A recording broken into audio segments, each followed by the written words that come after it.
"I was not always made of tin," began the Emperor, "for in the beginning I was a man of flesh and bone and blood, and lived in the Munchkin country of Oz.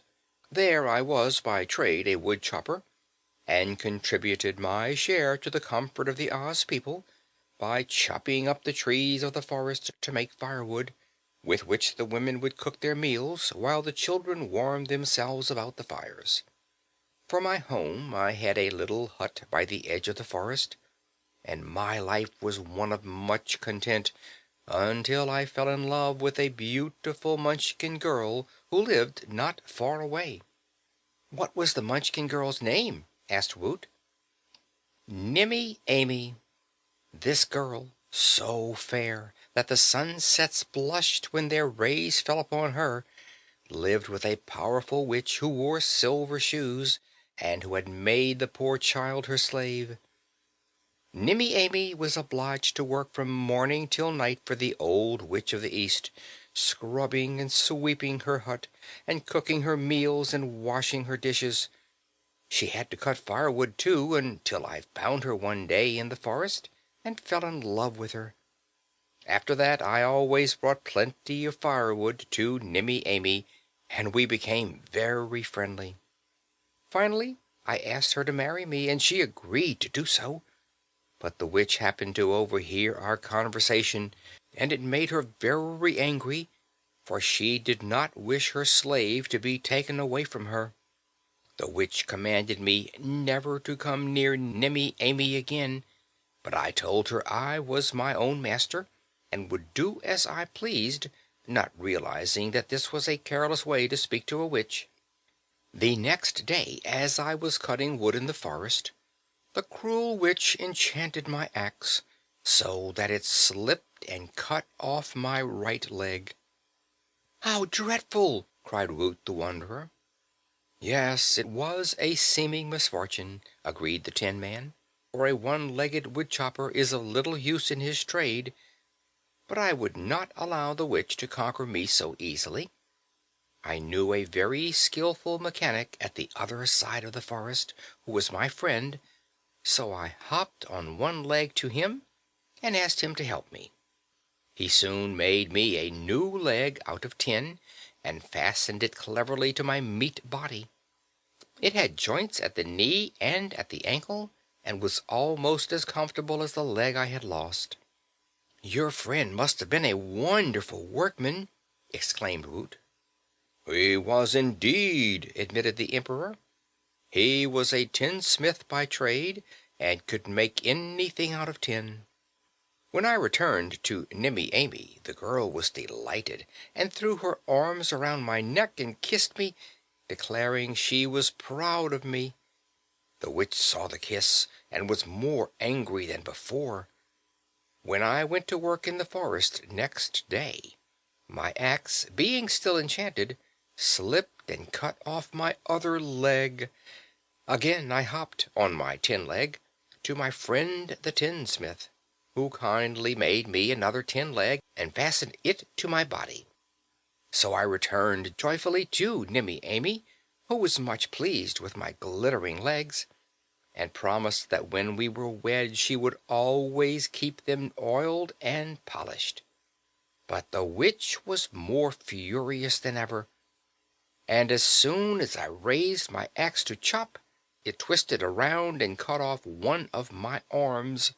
The tinsmith made me a tin arm, and I was not much worried, because Nimmy Amy declared she still loved me. The witch with the silver shoes hated me for having defied her, and she insisted that Nimmy Amy should never marry me.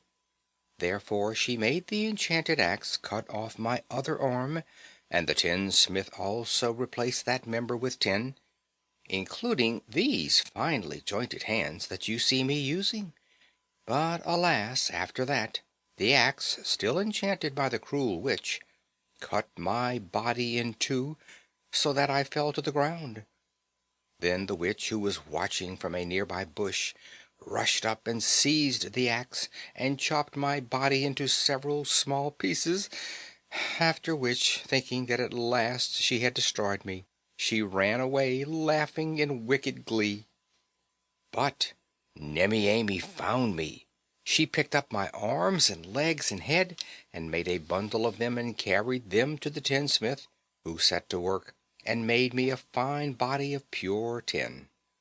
When he had joined the arms and legs to the body and set my head in the tin collar, I was a much better man than ever, for my body could not ache or pain me, and I was so beautiful and bright that I had no need of clothing. Clothing is always a nuisance, because it soils and tears and has to be replaced. But my tin body only needs to be oiled and polished. Nimmy Amy still declared she would marry me, as she still loved me in spite of the witch's evil deeds. The girl declared I would make the brightest husband in all the world, which was quite true. However, the wicked witch was not yet defeated.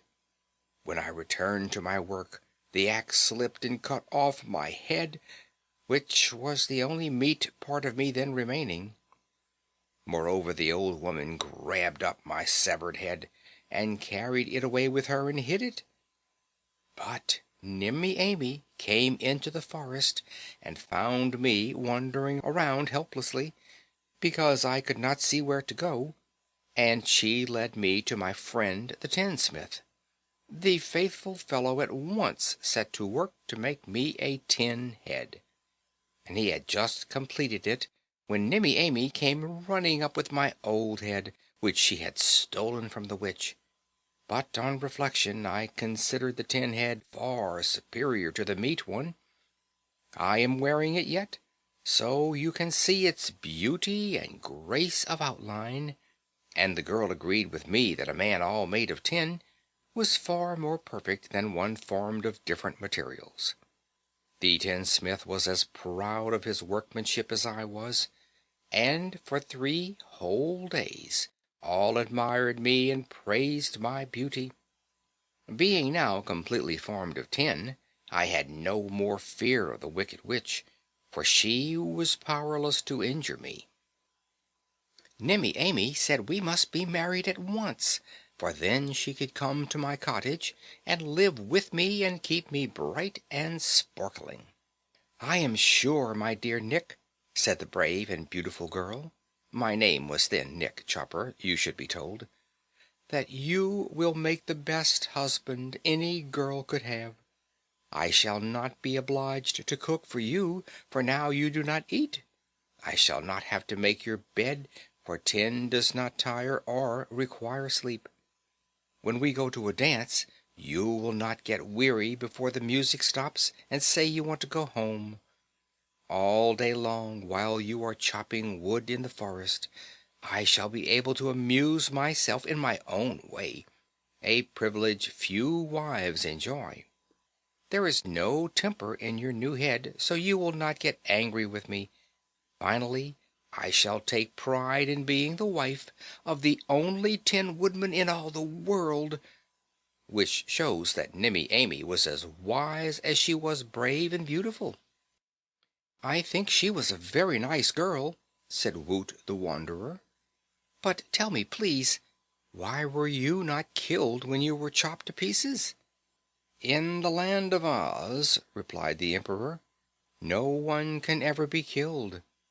A man with a wooden leg or a tin leg is still the same man, and as I lost parts of my meat body by degrees, I always remained the same person as in the beginning, even though in the end I was all tin and no meat." "I see," said the boy thoughtfully. "And did you marry Nimmy Amy?" "No," answered the Tin Woodman, "I did not. She said she still loved me, but I found that I no longer loved her. My tin body contained no heart, and without a heart no one can love. So the Wicked Witch conquered in the end, and when I left the Munchkin country of Oz, the poor girl was still the slave of the witch and had to do her bidding day and night." "Where did you go?" asked Woot. "Well, I first started out to find a heart so I could love Nimmy Amy again, but hearts are more scarce than one would think. One day, in a big forest that was strange to me, my joints suddenly became rusted because I had forgotten to oil them. There I stood, unable to move hand or foot, and there I continued to stand while days came and went, until Dorothy and the Scarecrow came along and rescued me. They oiled my joints and set me free, and I've taken good care never to rust again." "Who is this Dorothy?" questioned the wanderer. "A little girl who happened to be in a house when it was carried by a cyclone all the way from Kansas to the Land of Oz. When the house fell in the Munchkin country, it fortunately landed on the Wicked Witch and smashed her flat. It was a big house, and I think the witch is under it yet." "No," said the Scarecrow, correcting him. "Dorothy says the witch turned to dust, and the wind scattered the dust in every direction." "Well," continued the Tin Woodman, "after meeting the Scarecrow and Dorothy, I went with them to the Emerald City, where the Wizard of Oz gave me a heart. But the Wizard's stock of hearts was low, and he gave me a kind heart instead of a loving heart, so that I could not love Nimmy Amy any more than I did when I was heartless." "Couldn't the Wizard give you a heart that was both kind and loving?" asked the boy. "No, that was what I asked for, but he said he was so short on hearts just then that there was but one in stock, and I could take that or none at all. So I accepted it, and I must say that for its kind it is a very good heart indeed."